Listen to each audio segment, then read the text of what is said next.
Oke. So, ini oke. Berarti recording, sorry. Jadi, um, pasar barang atau community ini dikenal sebagai ada dia pasar fisik. Pasar fisik apa teman-teman? Ayo, siapa yang bisa jawab? Pasar fisik, maksudnya pasar fisik apa?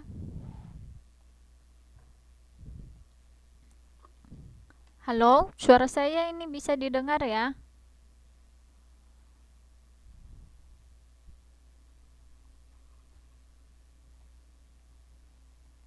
Ini saya tetap ada kuis dalam ini dalam pembelajaran. Pasar fisik, ya, pasar fisik itu apa? Hmm, ya, konkret. Hmm, Fisik jual beli secara nyata. Hmm,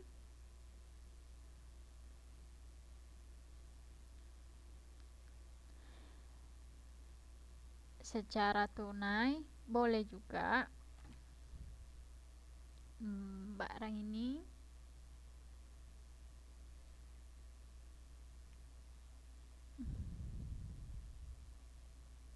Pak Nuri, Pak Kafdis.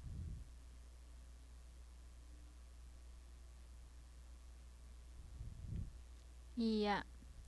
Jadi intinya di situ pedagang dan si penjual menyerahkan barang dagangnya langsung si pembeli gitu. Iya. Iya, itu dia lebih tepatnya. Jual beli langsung bertemu, itu dia pasar fisik. Ya.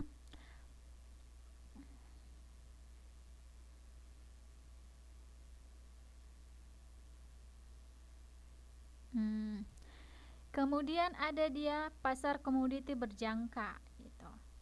Di mana kegiatan pedagang dalam ini yang diperdagangkan adalah surat kontrak yang mewakili barang yang disimpan di gudang gitu.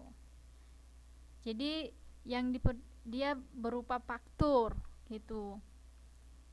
Tapi nanti itu sistemnya ambil di gudang atau beberapa hari lagi baru sampai barangnya, seperti itu dia pasar komoditi berjangka. Dari teman-teman ada yang mau menambahkan pasar komoditi itu seperti apa contohnya?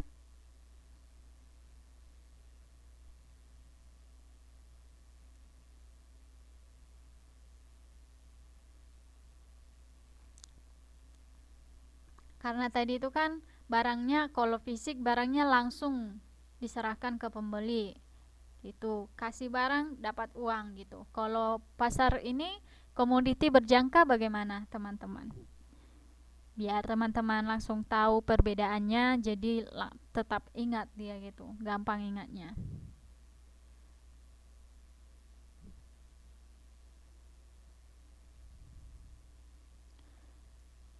Tidak langsung bertemu atau secara online. Jadi biar saya ini ya, pas pada pasar komoditi berjangka itu transaksinya itu dia dia hanya kontrak, ada kontraknya, kontrak diserahkan, kontraknya ini dia tidak, bukan barang yang diserahkan seperti tadi fisik ya, dia bukan barang yang diserahkan. Nah, dengan dikasihnya kontrak itu transaksi pun terjadi, uang pun dibayarkan seperti itu, ataupun dalam jangka beberapa hari lagi baru barangnya datang. Jadi istilahnya mereka menjual ini, menjual kertas ataupun perjanjian. Ah, gitu.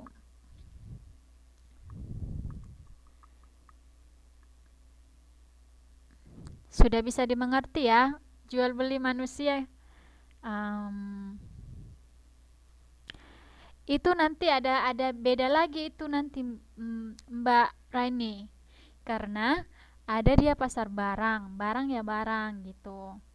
Manusia ya manusia, nanti kita masuk ke, ya tidak sama. Itu nanti ke tenaga kerja. Hmm, gitu. Jadi ada kontraknya. Iya, benar. Ada kontraknya. Sama dengan manusia tapi bukan manusia yang diinikan. Kalau yang manusia itu lebih ke tenaga kerja gitu. Kan bukan manusianya yang di ini dipotong-potong atau bagaimana gitu kan, tapi tenaga kerjanya seperti itu. Itu ya. Iya, ini pasar barang. Jadi barang yang diperjualbelikan. Hmm. Sampai di situ ngerti ya? Baik, kita lanjutkan. Jadi ada namanya lembaga penjamin mekanisme pembentukan harga ini untuk pasar barang atau komoditi. Apa namanya teman-teman? Kalau sudah mengerjakan tugasnya pasti sudah tahu. Ayo. Apa nama lembaga penjamin dan mekanisme pembentukan harga? Kan tadi kontrak berjangka yang ini.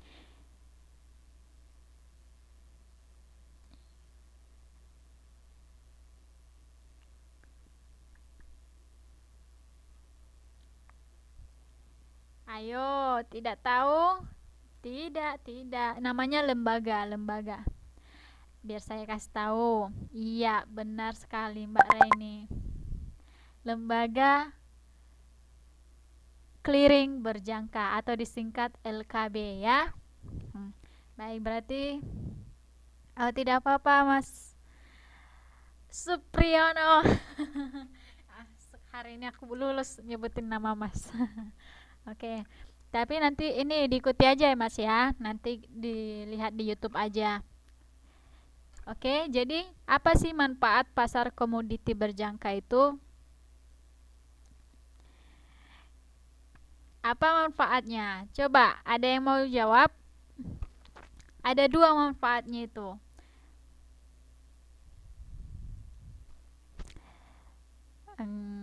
Satu, supaya terhindar dari fluktuasi harga.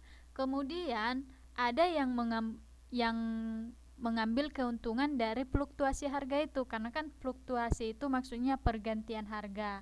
Jadi kan hari ini beli minyak BBM gitulah, atau minyak tanah 10.000 seliter gitu, besoknya kan mau 11.000.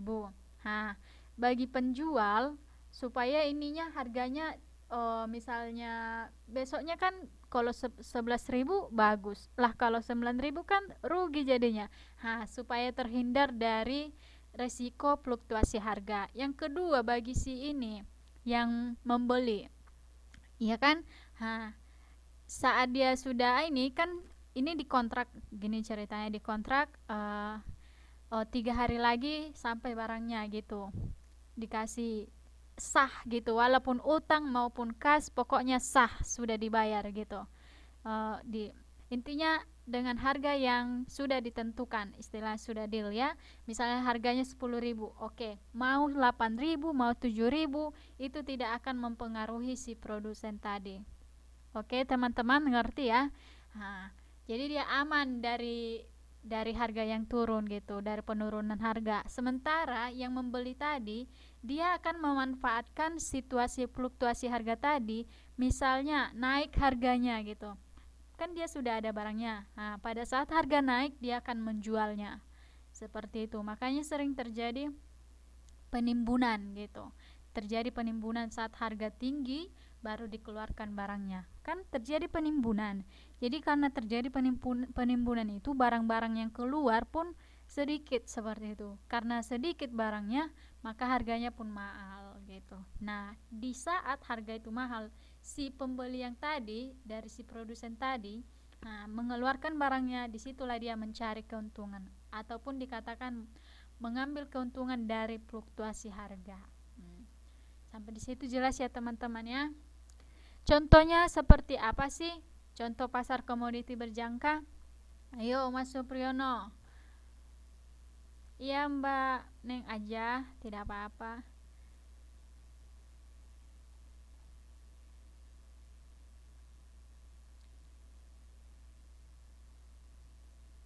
Ada contohnya yang paling konkret itu di petani karet gitulah. ya kan? Jadi petani karet ini dia kan kok ada sistem kontrak, ada yang tidak gitu. Dia pakai yang berjangka supaya ya gula, karet, apalagi kelapa sawit gitu. Jadi mereka langsung serahkan walaupun barangnya masih di gudang, langsung jual gitu. Ini ya barang kami ada di gudang akan diserahkan sebulan kemudian, seperti itu. Kopi juga ya.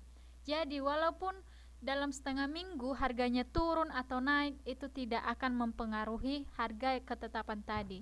Dan kalau dia turun, si penjual tadi, si petani karet, kelapa sawit itu, kopi, gula, dia aman gitu dari fluktuasi harga. Dia tidak perlu memikirkan itu lagi. Nah, bagi si pembeli tadi dari si petani ini, dia akan memanfaatkan situasi itu gitu. Bukan memanfaatkan situasi, memang begitulah sistemnya. Jadi dia akan mencari keuntungan dari fluktuasi itu. Jadi pada saat harga tinggi, dia akan menjual gitu. Ataupun menjual dengan harga yang ada keuntungan dari harga sebelumnya, seperti itu. Oke, teman-teman. Sampai situ jelas ya?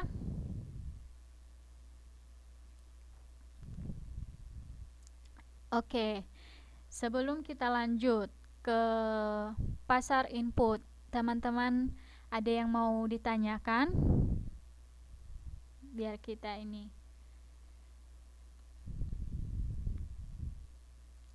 Atau saya yang bertanya?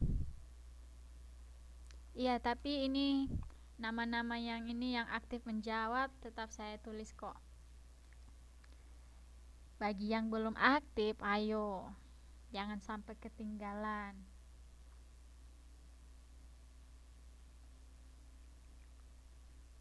Ayo Mbak Neng aja. Ada yang mau ditanyakan?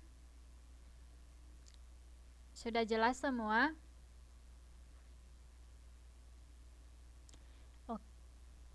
Oke. What? Baiklah, kalau begitu kita lanjutkan saja ya. Kita memasuki pasar input. Oke, waktunya nanti sampai jam 8 pagi ya, saya kasih. Iya, memang ini sebenarnya kalau dikatakan begitu bagaimana ya? Saya pun mengerti, tapi tetap harus dikerjakan. Jadi sampai jam 8 pagi saya kasih waktunya. Oke?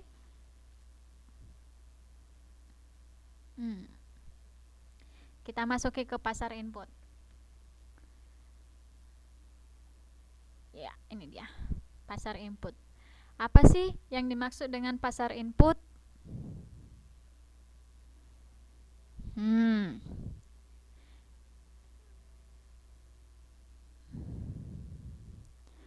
Iya, jadi pasar barang dan pasar inputnya dibaca dulu, direview gitu Mbak. Terus kemudian buatlah rangkumannya sedikit mengenai apa yang menurut yang Mbak tangkap dari situ gitu. Ya udah. Kemudian ambillah sesuatu atau kesimpulan dari hasil yang sudah Mbak baca, dari hasil yang sudah Mbak review, udah gitu.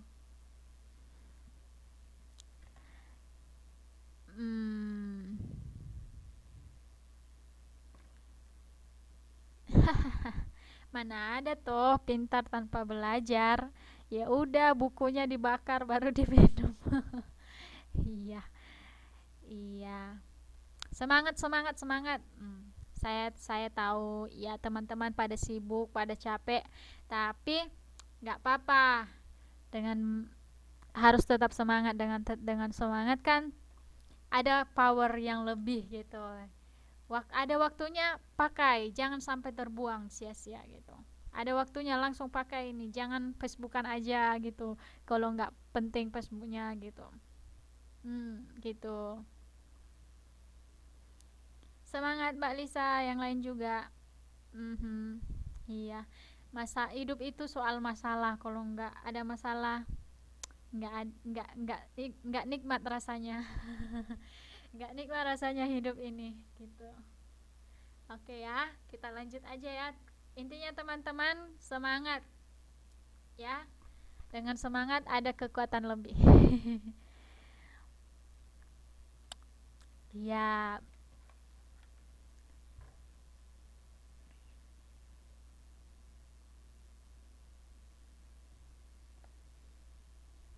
Wow, halamannya pun tidak tahu.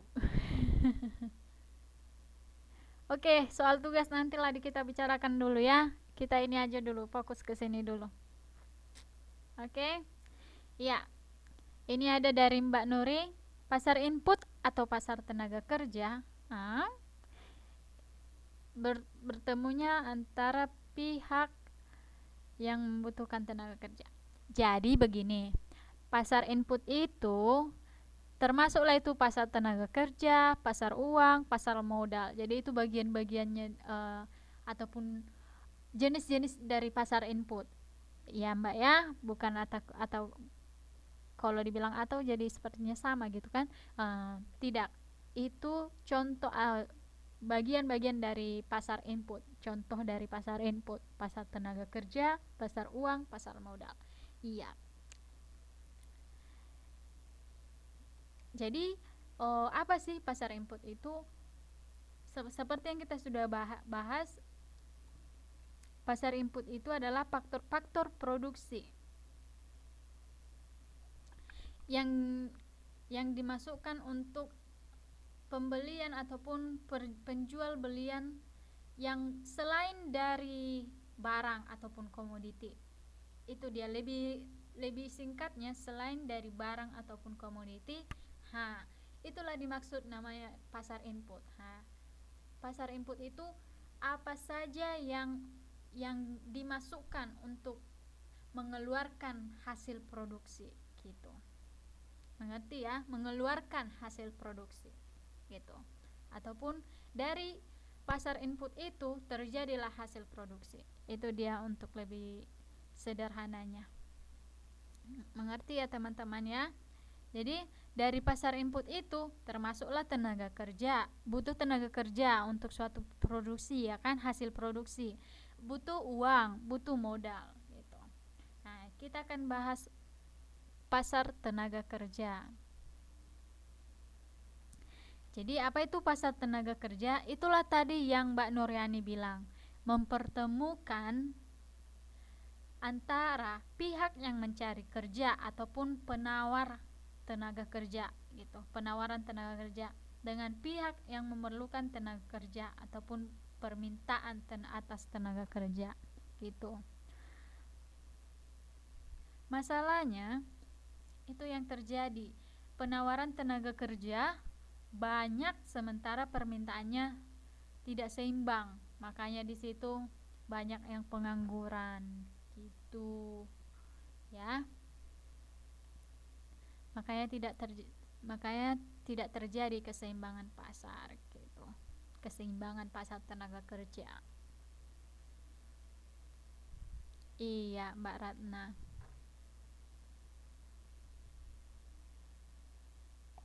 Faktor-faktor produksi.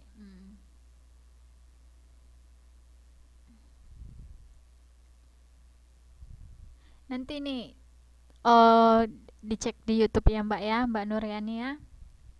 Oke, kemudian kita masuk ke pembentukan harga dan macam kualitas tenaga kerja. Jadi apa yang membentuk harga dan macam kualitas tenaga kerja tadi? Jadi ini adalah kekuatan tarik menarik antara permintaan tenaga kerja di satu sisi, penawaran tenaga kerja di sisi yang lain. Itulah yang membentuk harga dari tenaga kerja. Jadi lebih ke ini, penawaran, permintaan, bertemunya penawaran permintaan, penawaran tenaga kerja, permintaan tenaga kerja bertemu, disitulah terbentuk harga dan macam kualitas tenaga kerja. Nah, di sanalah terjadi upah minimum regional gitu.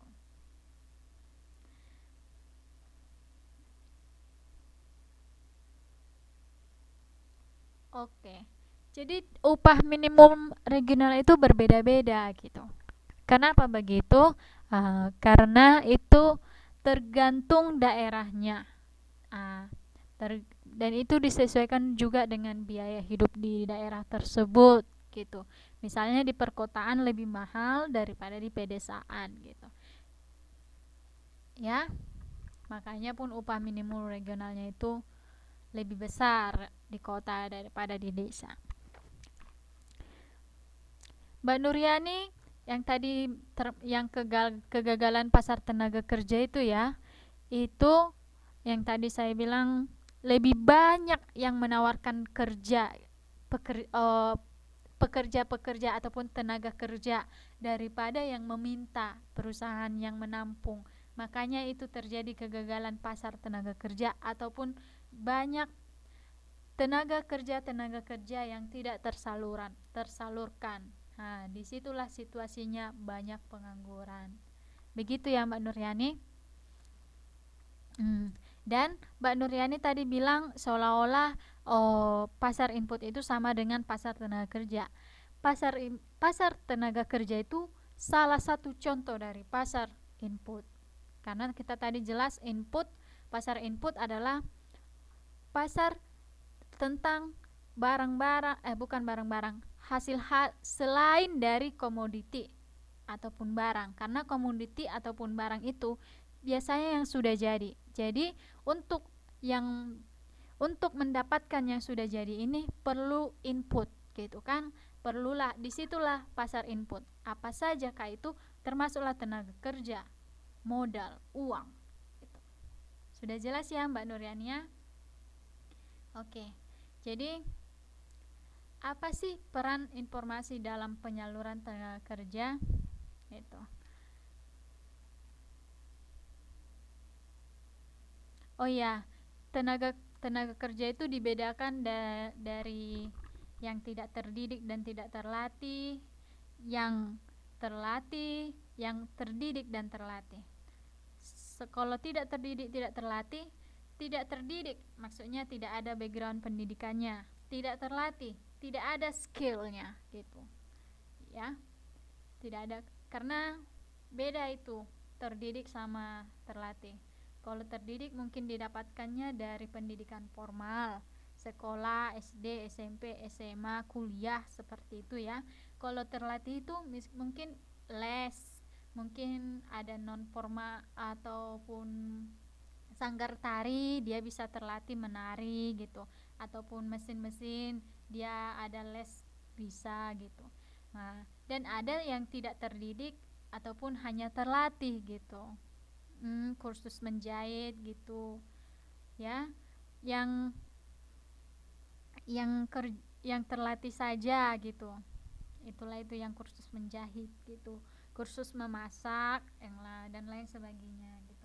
Dia tidak ada background pendidikan tapi dia ada skill karena dia terlatih sudah, mungkin dari pengalamannya, mungkin otodidaknya dan lain sebagainya gitu. Nah, dan ada dia lebih bagusnya sudah terdidik terlatih gitu, jadi double gitu. Iya, ya seperti teman-teman tahu kan, ya memang background pendidikan itu satu hal yang ini ya, representatif ataupun membuktikan dia sudah mengalami pendidikan ini, yang pasti kan dia sudah belajar itu. Jadi dengan begitu kan kita tahu dia punya ini, ya seperti dokter, kita tahu dia punya ilmu itu gitu. Nah, gitu. Dan dia pun terlatih karena dia sudah ada pengalaman kerjanya gitu, ada PKL-nya gitu, internship-nya gitu. Jadi apa peran informasi dalam penyaluran tenaga kerja itu? Untuk menunjang penyaluran tenaga kerja. Ya, untuk menunjang penyaluran tenaga kerja. Maka peran informasi menjadi sangat penting. Ya, karena untuk apa? Menyalurkan tenaga kerja dari satu tempat ke tempat lain. Apa saja itu? Contohnya AKL. Mungkin teman-teman udah baca di modul, ada antar kerja antar lokal, antar kerja antar daerah, antar kerja antar regional. antar kerja antar negara ASEAN gitu. Jadi Mbak ini antar kerja antar negara ini. Jadi Mbak tenaga kerja yang dipasarkan gitu. Siapakah yang memasarkan tenaga kerja ini? Jadi adalah namanya bursa tenaga kerja gitu, ataupun perusahaan penyalur tenaga kerja. Kalau kalau yang kita yang buruh migran Indonesia namanya perusahaan penyalur tenaga kerja Indonesia PPTKI. Di mana kegiatan penyaluran tenaga kerja yang ini antar negara Indonesia dengan negara Taiwan gitu. Iya, namanya PJTKI, bukan PPTKI ya. Di ini PPTKI, Perusahaan Penyalur Tenaga Kerja Indonesia. Iya, PPTKI.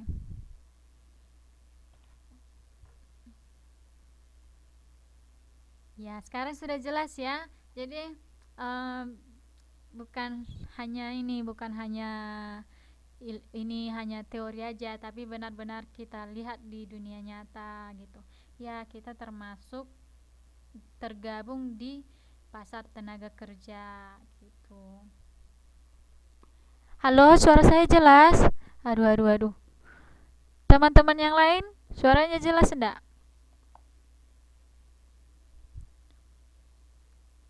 Jadi di dalam PPTK ini ada namanya Balai Latihan Kerja gitu.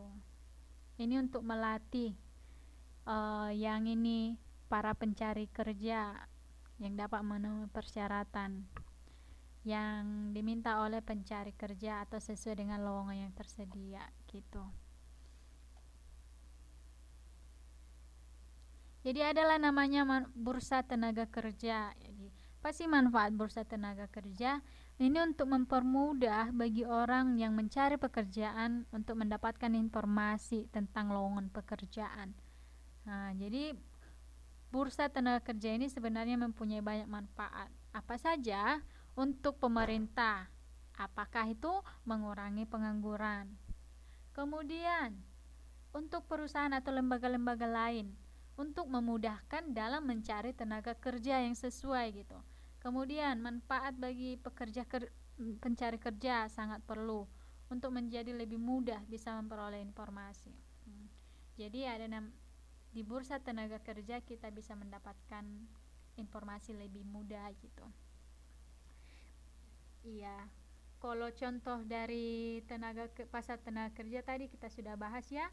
Contohnya PPTKI, dan ada juga lembaga yang kalau PPTKI kan antar negara gitu. Ada yang dia publikasi iklan atau iklan melalui media cetak maupun elektronik gitu. Ada merupakan lembaga dia memang seperti instansi ataupun perusahaan khusus untuk penyalur tenaga kerja gitu. Nah, di situ mereka melatih calon pekerjanya dan membuat hubungan kerjasama dengan perusahaan-perusahaan dan akan menyalurkannya gitu. Nah, kemudian kalau di yang pemerintahnya atau resminya namanya Depnaker.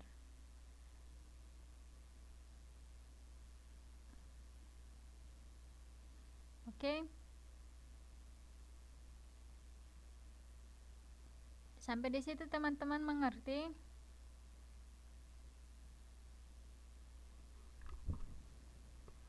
Hah.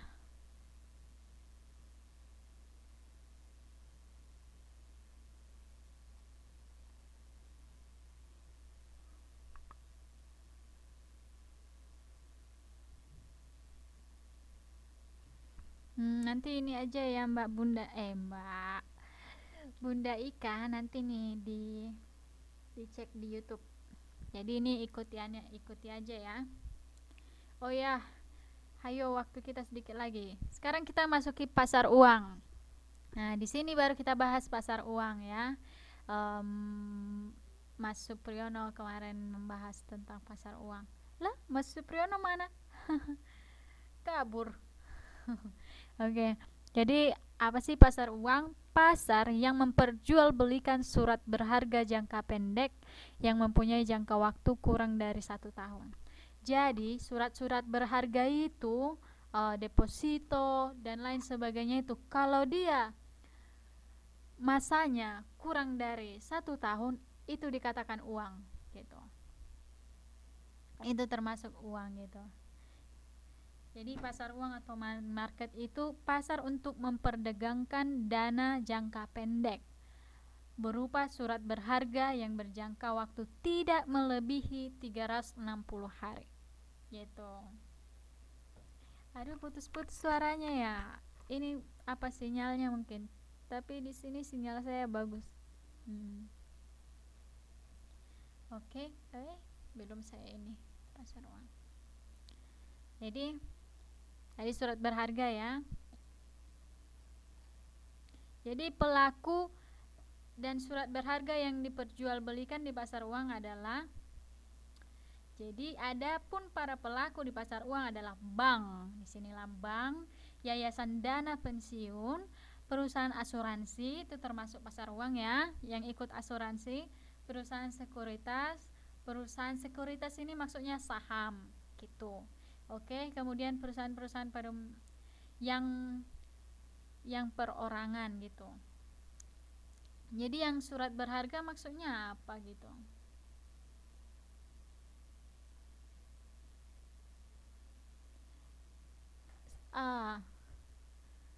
Sekarang sudah jelas suara saya? Jadi surat berharga maksudnya yang dana-dana yang diperjualbelikan di pasar uang meliputi Serikat Bank Indonesia, seperti sertifikat yang dikeluarkan oleh Bank Indonesia selaku bank sentral yang dapat diperjualbelikan kepada bank-bank umum maupun dilelang kepada masyarakat gitu. Ada SPBU, surat berharga pasar uang, merupakan surat berharga yang dikeluarkan oleh bank umum yang mendapatkan jaminan, ada jaminan dari Bank Indonesia dan dapat diperjualbelikan.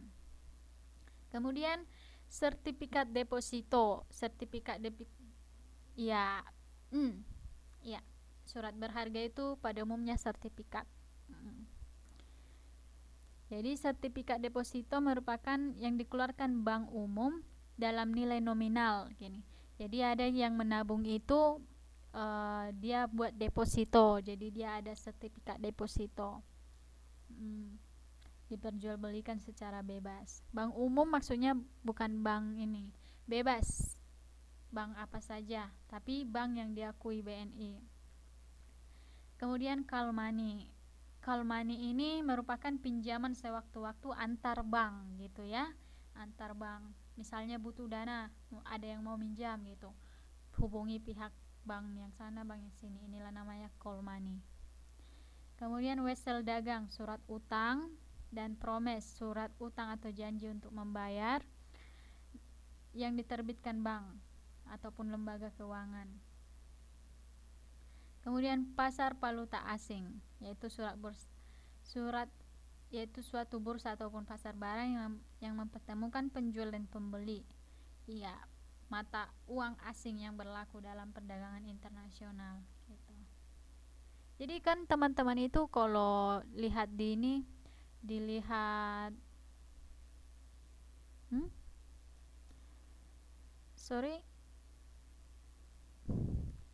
sertifikat tanah atau rumah itu tidak termasuk pasar uang gitu. Itu lebih ke pasar nanti kita akan bahas ke situ ya. Kita ini dulu, kita fokus ke pasar uang dulu. Investasi sekarang antara ori sama reksadana lebih menguntungkan mana, Mbak? Ori maksudnya apa ini, Mas? Aduh, saya tidak update nih, karena saya tidak tahu ori ini apa. Reksadana.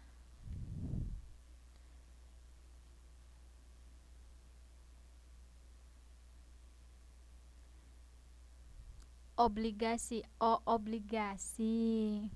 Nah, itu bukan di pasar uang, Mas.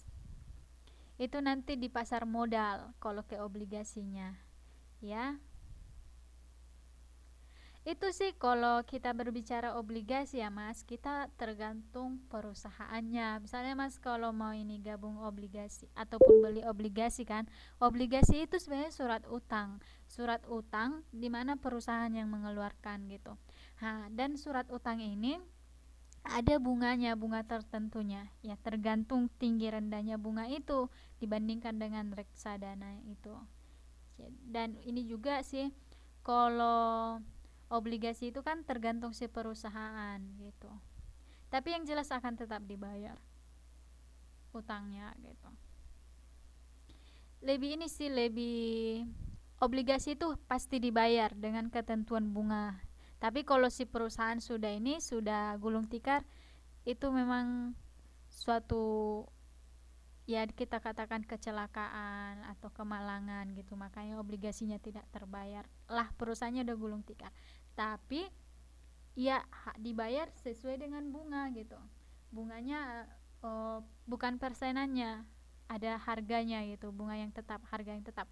Nah, kalau yang saham, saham dia tergantung keuntungan si perusahaan, makanya kita pintar-pintar kalau mau beli saham harus kita lihat perusahaan yang benar-benar dia ada ini progres ke depannya. Jadi saat dia penentuannya persen gitu, biasanya 15% gitu.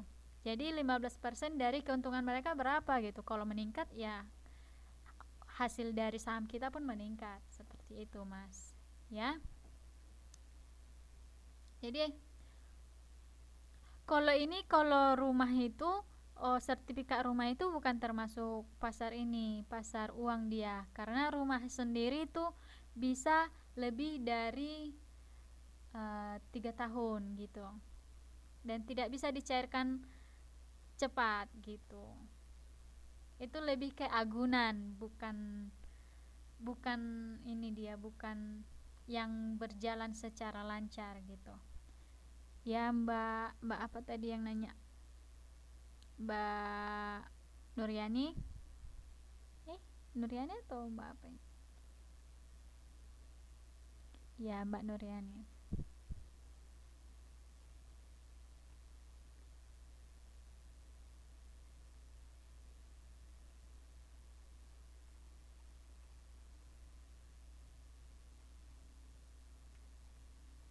Oke, kita masuk ke pasar modal ya. Jadi pasar modal ataupun capital market yang mempertemukan pihak kelebihan atau yang menawarkan dana dan pihak yang memerlukan, membutuhkan dana. Nah, disinilah kita masuk ke obligasi gitu. Uh, di sinilah nanti perusahaan bisa bisa mengajukan pinjaman ke pihak yang kelebihan dana gitu. Kalau si perusahaan itu merupakan pihak yang memerlukan ataupun membutuhkan dana, dia mengeluarkan surat obligasi, surat pernyataan utang gitu.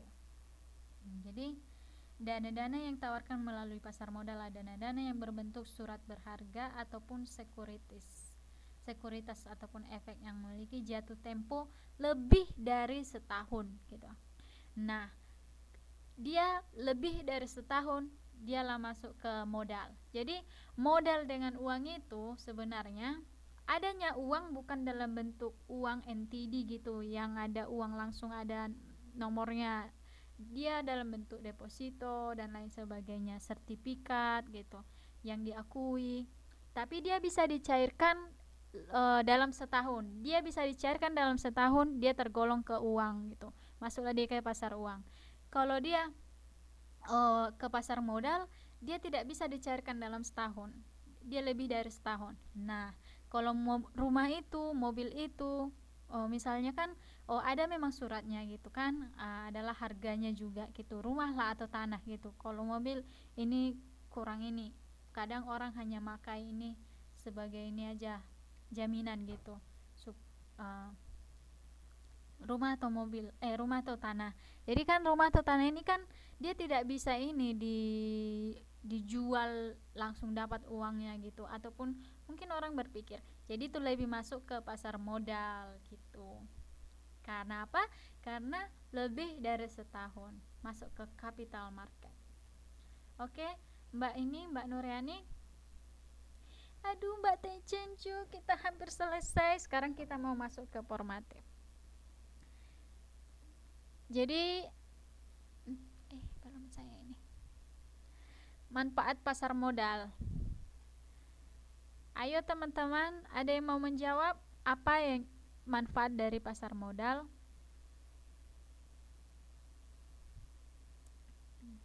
Iya, sumber pendanaan jangka panjang gitu. Kemudian mempublikasikan perusahaan dengan biaya minimal secara terus-menerus. Iya, kalian tahu nggak? Kalau perusahaan itu bukan karena mereka punya banyak uang. Nah, kadang mereka meminjam gitu, mengeluarkan surat obligasi gitu. Minjam ke bank, ada surat obligasi, minjam ke sini. Nah, sebenarnya uang mereka cashnya itu sedikit, tapi pinjamannya yang banyak gitu. Pihak. Iya, sumber pendanaan.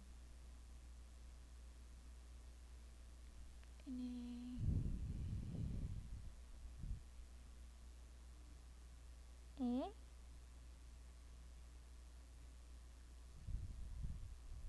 kemudian mendorong pengelolaan yang terbuka dan lebih profesional, meningkatkan citra perusahaan. Ya, dengan beredarnya saham perusahaan, dengan bertambahnya modal perusahaan dari pinjaman, ya pasti meningkatkan citra, ya kan? Ya, memperkuat struktur permodalan perusahaan, itu yang paling penting. Ya, memperkuat struktur. Oh ya, ini ada ini. Iya benar. Dalam berbisnis biasanya perdagangan menggunakan, ya, itu dia. Jadi sebenarnya bukan yang banyak uang, tapi yang bisa mengelola uang. Itu dia bisnis. Oke. Jadi contoh pasar modal itu seperti apa sih? Nah, sinilah tadi ada PT, perseorangan terbatas. Jadi PT-PT di Indonesia di mana-mana lagi itu kan mereka itu mengeluarkan saham-sahamnya. Nanti kita akan bahas bagaimana supaya bisa mengeluarkan saham itu. Gitu. Meminta ataupun mengeluarkan obligasi. Dikeluarkan obligasi misalnya obligasi 15% dari yang dipinjam gitu. Yang dipinjam itu ya dari yang dipinjam gitu. Kalau saham itu 15% dari keuntungan. Kan kalau yang dipinjam kan tidak bertambah, tapi keuntungan kan fluktuasi sistemnya, mau naik, mau dia rendah gitu. Makanya kita harus pintar-pintar kita membeli saham perusahaan yang mana gitu. Jadi contoh pasar modal itu ya pinjam ke bank dengan mencari pinjaman jangka pendek melalui pasar uang tadi boleh. Kemudian menerbitkan obligasi hutang jangka panjang ataupun menerbitkan saham, ya, stok atau saham dalam modal sendiri gitu. Ini dia langkah-langkahnya. Jadi harus go public dulu, yang bisa mengeluarkan ini saham ya, harus go public dulu. Kemudian harus ada shareholder value, peningkatan nilai bagi pemilik. Jadi kalau sudah dikeluarkan saham dengan kita memiliki saham, makanya ya di sinetron itu saham ininya sama aku 50%, jadi dia penguasanya gitu kan, karena yang lain 20 20 10 gitu. Nah, jadi kalau saham itu sudah dikeluarkan, kepemilikannya sesuai dengan persenan saham itu gitu. Kenapa? Modalnya adalah modal dari pemilik saham itu, dan keuntungannya adalah dibagikan ke pemilik saham tadi itu gitu. Kalian ngerti ya?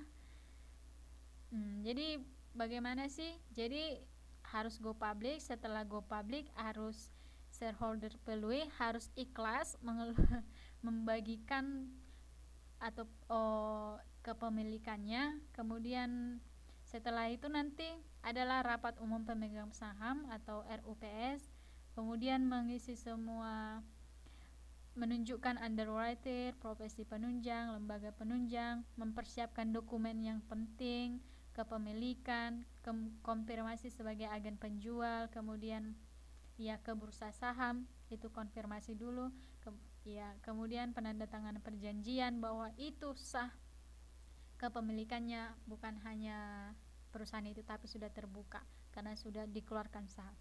Nah, baru diekspos, baru ditawarkan sahamnya. Kemudian itu ada jatahnya itu, jadi tidak semua itu saham itu biasanya dikeluarkan, mungkin 30% aja gitu, modal lainnya modal perusahaan gitu dengan pinjaman yang lain tapi bukan saham gitu. Kemudian penyerahan efek kepada pemodal. Oke, penyerahan efek kepada pemodal maksudnya itu ya efek dari modalnya itu ataupun hasil dari modalnya itu, mau itu keuntungan maupun kerugian, itu dia ya. Kemudian pelaporan berkala ya, sesudah tadi ini ditawarkan sahamnya, sudah dimiliki sahamnya, dimiliki orang lain, ada pelaporan berkala.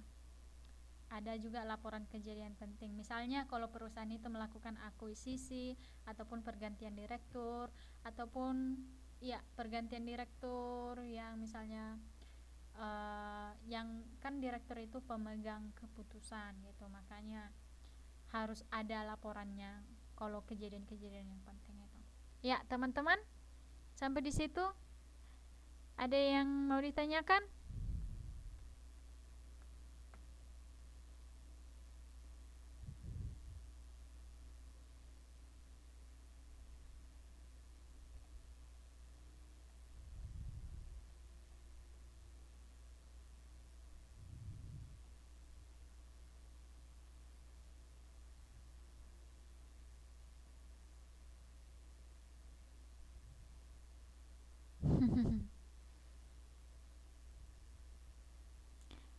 Ada yang mau ditanyakan teman-teman?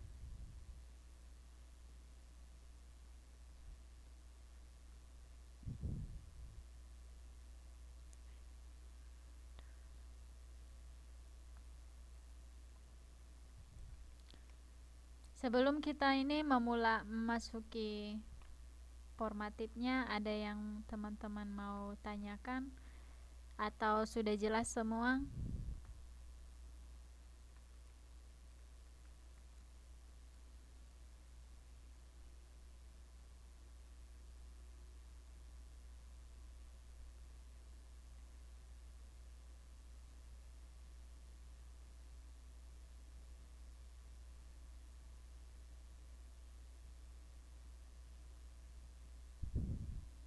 Oke, ini dia.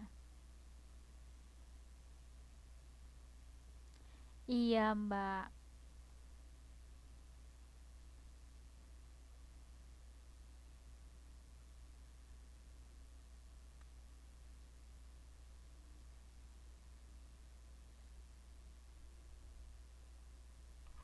Tidak ada suaranya. Yaudah deh Mbak, nanti ini lihat di YouTube aja. Oke, sudah siap semua untuk ini, untuk formatifnya? Kalau tidak ada yang ditanyakan lagi, saya anggap sudah jelas ya.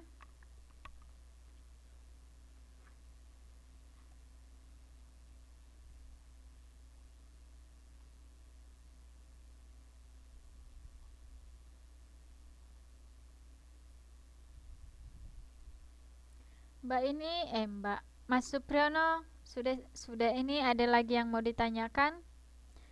Atau yang lain ada yang mau menanyakan lagi sebelum ini kita lanjut?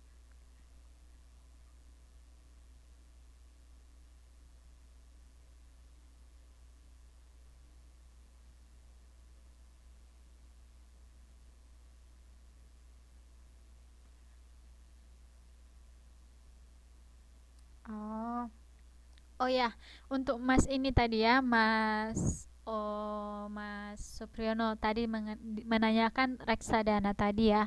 Jadi gini Mas, di reksadana sendiri ada juga berupa obligasi ya, bukan hanya bukan hanya langsung ke perusahaan. Nah, ternyata Mas harus tahu reksadana itu adalah wadah ataupun pola pengelolaan dana atau modal bagi sekumpulan investor untuk berinvestasi dalam instrumen-instrumen investasi yang tersedia di pasar dengan cara membeli unit penyertaan reksadana.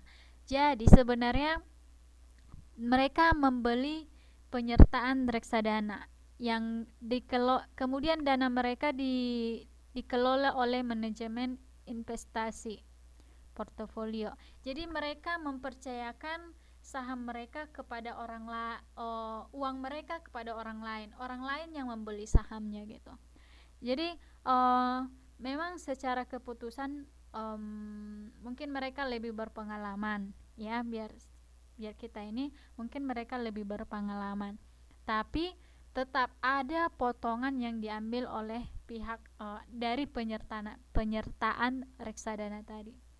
Jadi dan itu penyertaan reksadana ini memang ya tetap ada pembayaran untuk mereka gitu. Ada potongan dari penyertaan reksadana tadi itu. Dan bukan kita sendiri yang mengelola keuangan kita di situ, tapi pihak lain gitu. Nah, gitu dia. Mau dia saham, mau dia obligasi maupun pasar uang. Nah, dengan penyertaan reksadana. Ya. Oh, bentar-bentar Mbak Gadis. Tadi itu pertanyaan Mas ini Mas Supriyono udah di awal gitu. Jadi sampai di situ yang mana lebih untung sebenarnya di reksadana itu sendiri ada obligasi gitu. Kalau obligasinya ya kita lebih bagus obligasi sendiri saja lah ya, karena tidak membayar penyertaan reksadana lagi gitu. Kalau kita misalnya beli saham mungkin boleh menggunakan penyertaan reksadana karena dia dikelola oleh manajemen yang sudah lebih berpengalaman. Tapi tetap saja itu tergantung pilihan kita gitu. Karena kita bisa saja nanti menyalahkan mereka kalau saham kita ini gagal. Karena kan kita tidak bisa prediksikan secara konkret yang akan terjadi ke depan, bagaimana maukah rugi maupun untung gitu. Kalau mana lebih untung, kalau ya di reksadana kita harus membayar lagi gitu. Intinya kembalikan lagi lah. Jadi sudah jelas ya Mas Supriyono. Kemudian ini pertanyaan Mbak Gadis.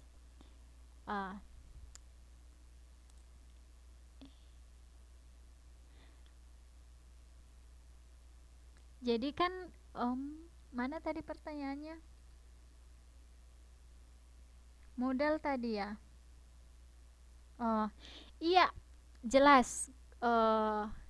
Jelas ya Mbak Gadis, kalau ini di dalam pasar modal itu bungalah yang menjadi keuntungannya. Jadi misalnya perusahaan Gadis Sentral meminjam uang dari bank sentral Asia gitu kan. Nah, jadi Mbak harus membayarkan bunga atas peminjaman modal tadi. Ya, kita dikasih keringanan untuk memakai modal dari bank sentral. Atas keringanan itu kan, atas bantuan itu kita harus bayar bunganya. Nah, bunga itulah keuntungan dari bank sentral tadi. Ngerti ya Mbak ya? Ya, jadi biar saya kasih tahu sistemnya itu di bank itu kan mereka menyediakan dana gitu. Mereka juga mengajak kita untuk menabung. Jadi yang menabung itu kan menyimpan uangnya ke bank, bank BCA lah misalnya. BCA pun kasih bunga ke penabung tadi. Nah, tapi banyak juga perusahaan-perusahaan yang membutuhkan dana pinjaman dari bank tadi. Nah, Mereka meminjamlah ke bank yang ini, bank BCA tadi. Hmm. Dan BCA ini memberikan bunga pinjaman, bukan atas bunga tabungan. Jadi bunga tabungan kepada yang menabung uangnya, bunga pinjaman kepada orang yang meminjam tadi. Bunga pinjaman ya kita harus membayar, si peminjam harus membayar. Bunga tabungan mereka mendapatkan bunga atas tabungannya. Jadi selisih bunga tabungan dengan bunga pinjaman itulah keuntungan si bank sebenarnya. Gitu dia Mbak Gadis, cerita soal bunga. Bukan bunga dari bunga tanaman yang jadinya buah. Iya gitu. Boleh sih. Istilahnya kan hasil dari itu kan memang ada buah juga dari bunga itu kan bunga biasanya persenan gitu kan. Jadi dikalikan dengan dana pinjamannya, itulah buahnya, itulah uangnya beli makanan, bisa deh dimakan. Iya, itu jauh lebih besar dari bunga penabung. Hmm, gitu ya. Aduh, waktunya. Oke, berarti kita langsung ke formatif. Sudah jelas semua ya?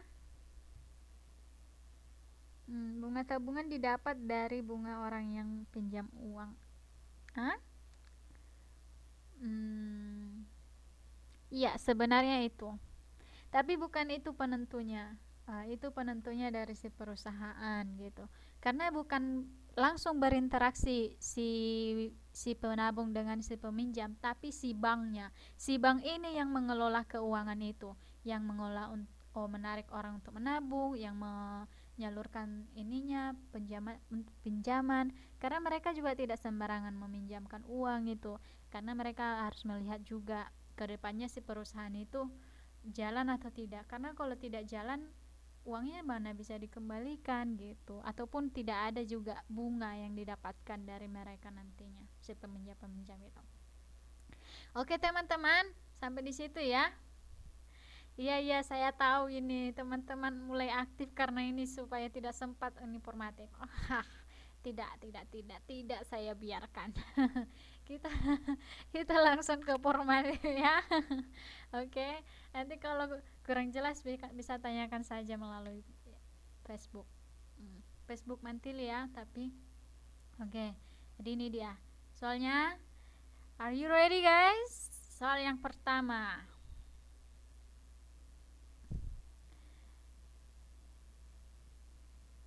um, Saya langsung kasih ini soal pilihan ganda. Tidak bisa ya. Ya ini dia soal yang pertama. Waktunya 1 menit. Oke. Saya kasih waktu teman-teman untuk menuliskan. Menuliskan nama, nomornya pilihan berganda 1-5, isian 1-10. Bebas mau diketik, mau ditulis, mau digambar-gambar, silahkan. Oke.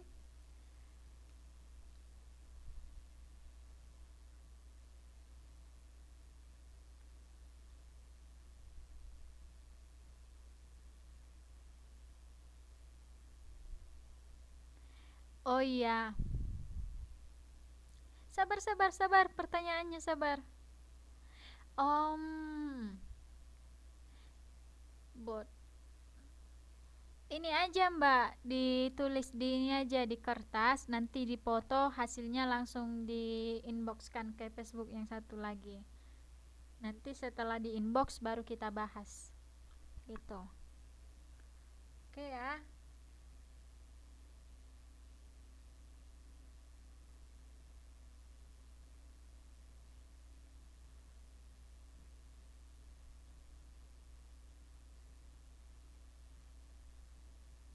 Sudah selesai?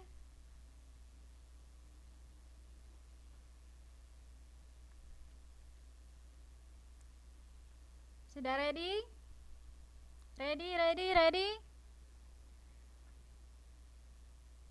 Aduh, Mbak Lisa ini Jadi silahkan persiapkan dirinya untuk formatif, tulis namanya, tulis nomor studennya, kemudian tulis pilihan berganda 1 sampai 5, kemudian tulis isiannya 1 sampai 10. Sudah jelas ya teman-teman? Belum saya keluarkan soalnya. Karena di soalnya saya keluarkan nanti 2 menit langsung saya ke soal berikutnya, langsung ke soal berikutnya, langsung ke soal berikutnya. Jadi tidak ada waktu untuk lihat buku. Silahkan kerjakan saja sesuai yang Mbak sudah tahu gitu. Ya. Jadi akan kelihatan nanti siapa yang belajar, siapa yang mengerjakan tugasnya sungguh-sungguh, dan siapa yang tidak serius atau ya mengcopy paste saja gitu. Oke ya. Nanti ini suaranya masih putus-putus tidak ya? Padahal internet saya di sini sangat bagus. Mungkin internet di tempat teman-teman itu ya. Oke. Sudah selesai sudah siap persiapannya? Kita mulai. Soal nomor 1, 20 menit dari sekarang. 2 menit. Lama. Jika suatu produk yang dihasilkan oleh produsen dapat dianggap sejenis, tetapi dapat dibedakan karena berbeda bentuk, merek, kemasan, atau kualitas merupakan ciri dari pasar. Hayo.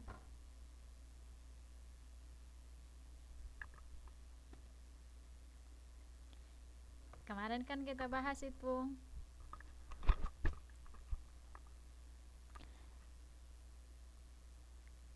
Enggak dijawab di sini, dijawab di ini aja, di kertas teman-teman. Nanti dikirimkan, dipoto baru dikirimkan. Oke? 1 menit lagi.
Satu, ya, soal berikutnya. Berikut ini yang merupakan ciri-ciri pasar monopoli adalah A. Produk yang silahkan baca sendiri ya pilihannya. Produk yang dijual tidak ada produk substitusinya. Ayo, harga barang ditentukan oleh pasar, tidak ada campur tangan pemerintah, penjual dan pembeli mengetahui informasi keadaan pasar, atau produsen sebagai price taker. Ini produsen sebagai price taker ini, coba pikirkan lagi, ada lebih yang ini, yang lebih monopoli dia. Jadi harus dipilih yang lebih monopoli gitu.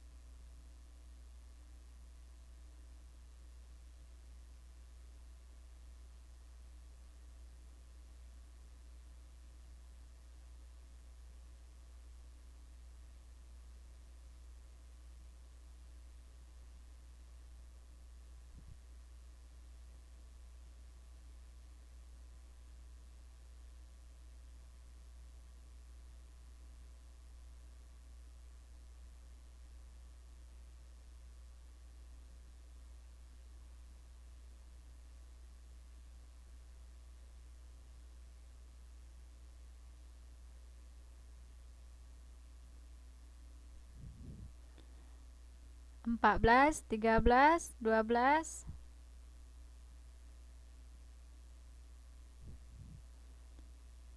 5, 4, 3, 2, 1. Oke, berikutnya. Untuk mengatasi dampak negatif dari monopoli, pemerintah mengambil tindakan-tindakan berikut, kecuali A. Subsidi, B. Pajak, C. Penerapan harga eceran tertinggi, D. Operasi pasar, E. Mendirikan perusahaan tandingan. Kecuali, ya.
Oke, 3, 2, 1.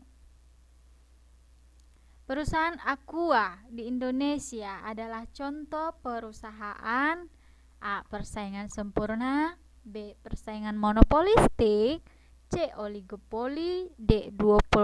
Duopoli, E. Monopoli. Hayo Aqua.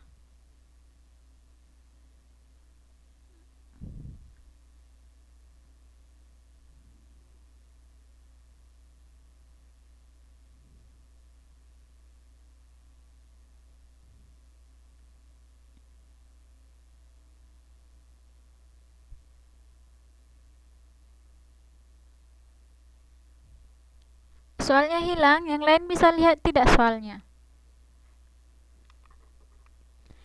Ini saya bacakan.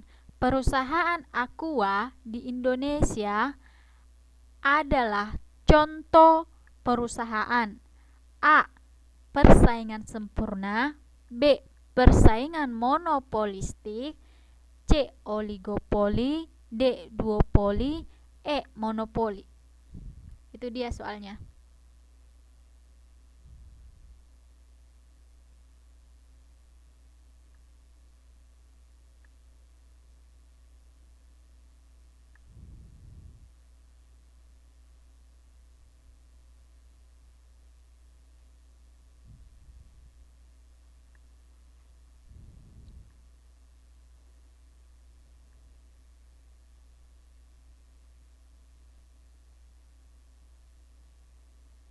Sudah?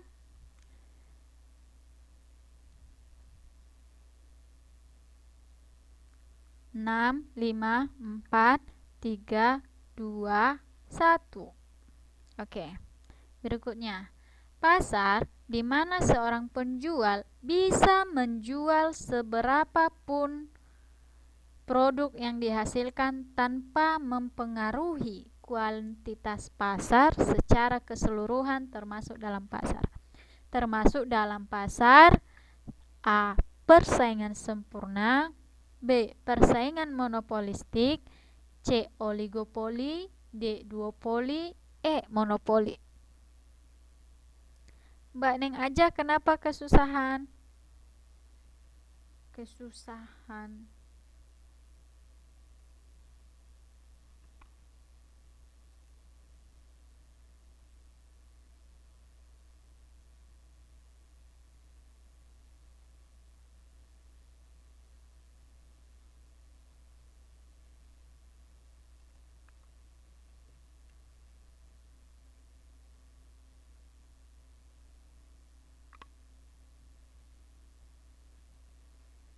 terlalu inian.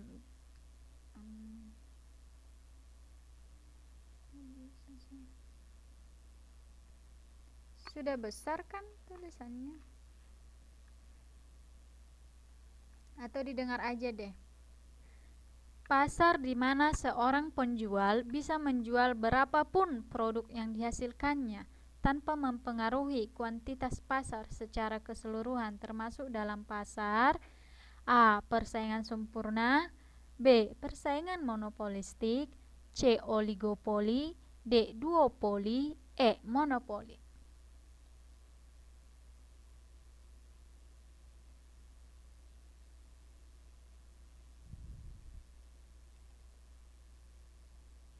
Tiga, dua, satu.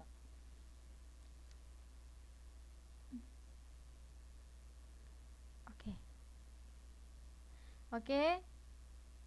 Sekarang soal isian. Silahkan teman-teman kerjakan 5 di antara soal ini yang paling mudah. Gitu. 5 yang paling mudah saya kasih waktunya 10 menit. Dari sekarang. Jawabannya singkat saja ya. Pilih 5 yang paling mudah.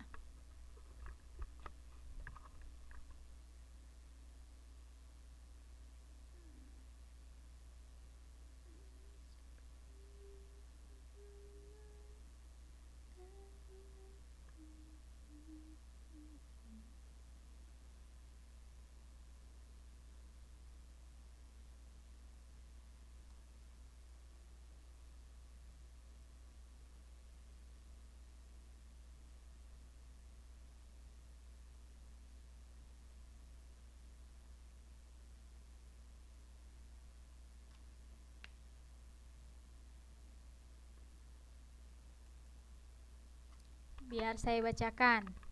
Nomor 1.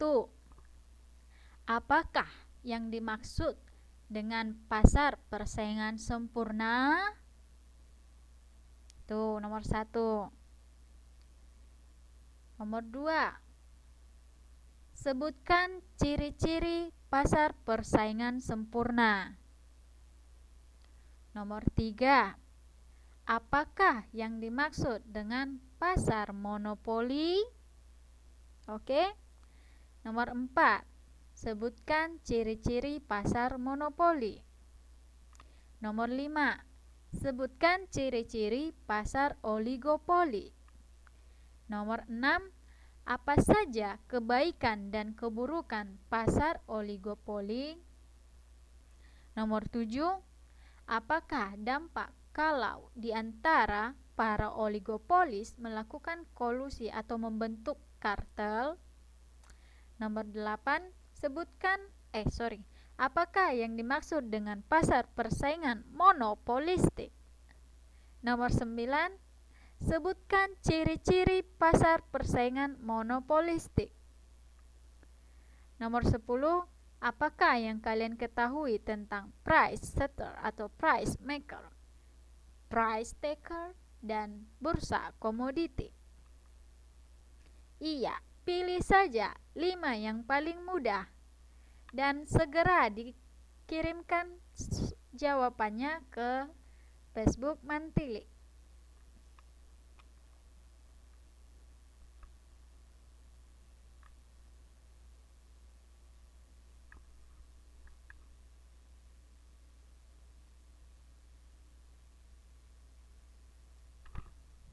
Semua bisa lihat soalnya kan?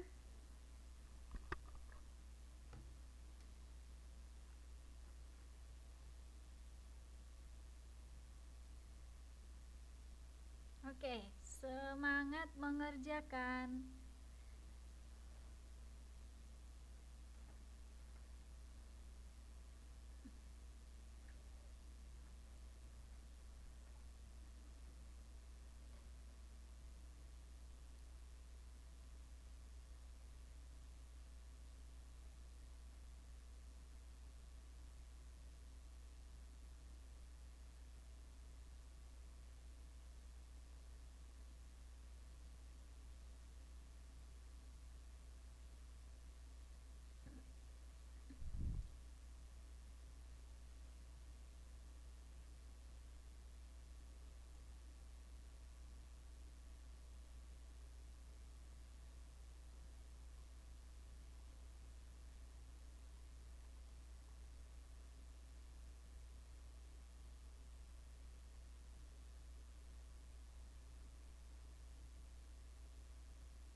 Waktunya 6 menit lagi.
Sudah selesai semua? Siapa yang sudah siap?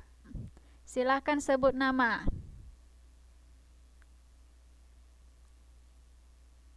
3 menit lagi. Ayo, tidak usah panjang-panjang. Iya, tapi kita pilih 1 sampai 5. Pilih aja.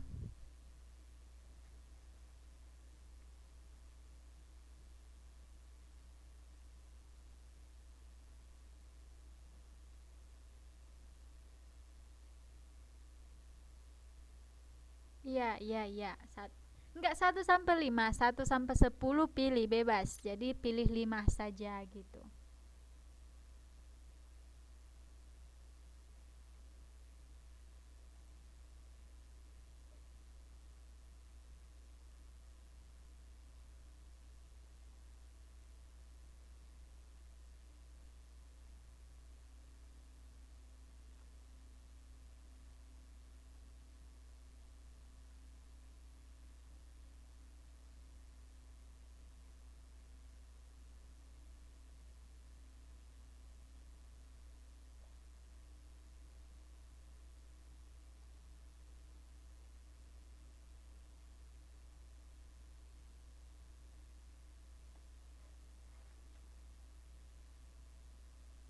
Oke, siapa lagi yang sudah?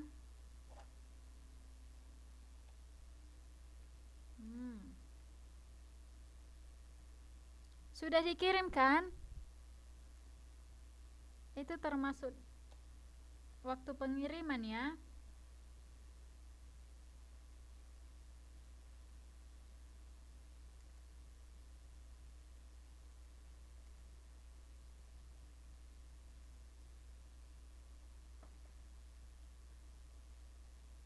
Belum masuk ini di inbox saya.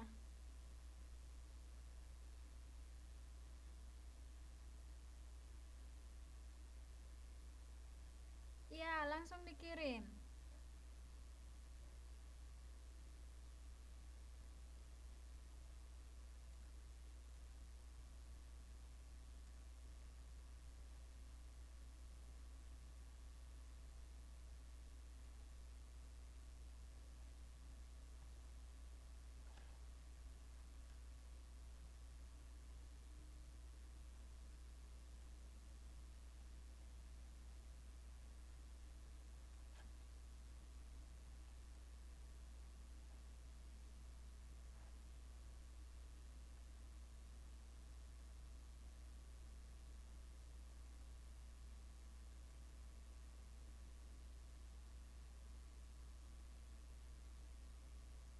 iya iya, mentil ya. Aduh, baru 2 orang yang kirim. 3 orang deh. Iya, waktunya 10 detik lagi. 3, 2, 1. Oke. Sudah langsung dikirim ya, nanti saya ini biar langsung saya cek. Ayo cepat.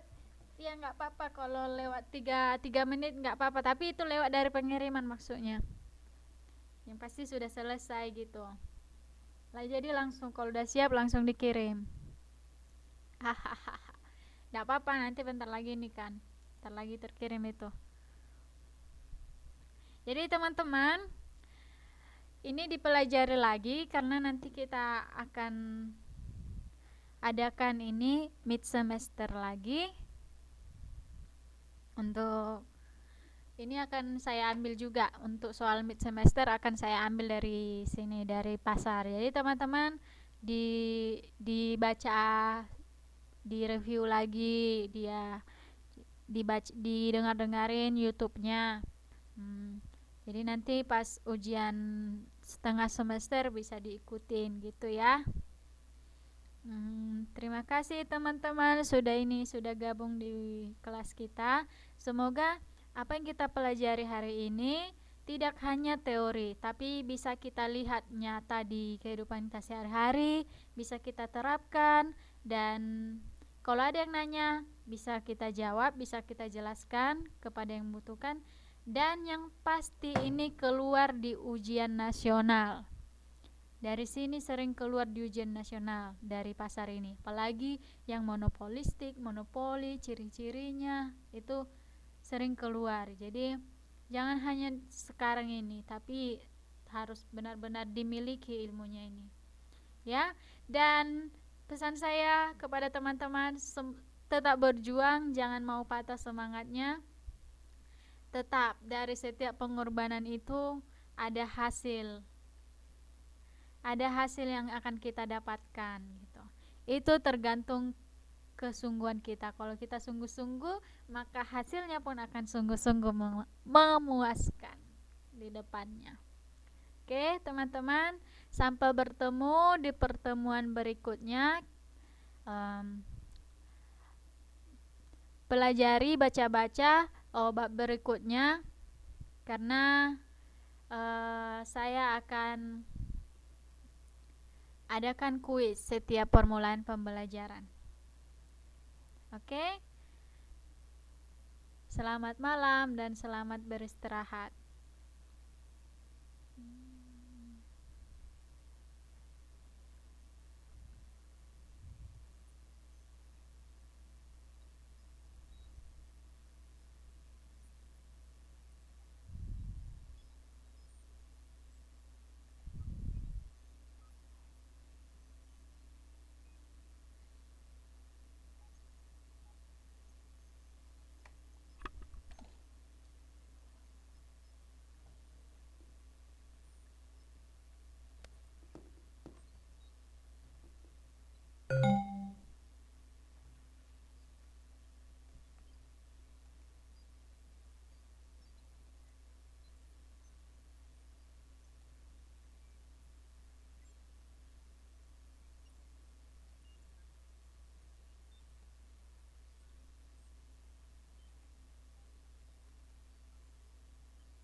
podcast ini.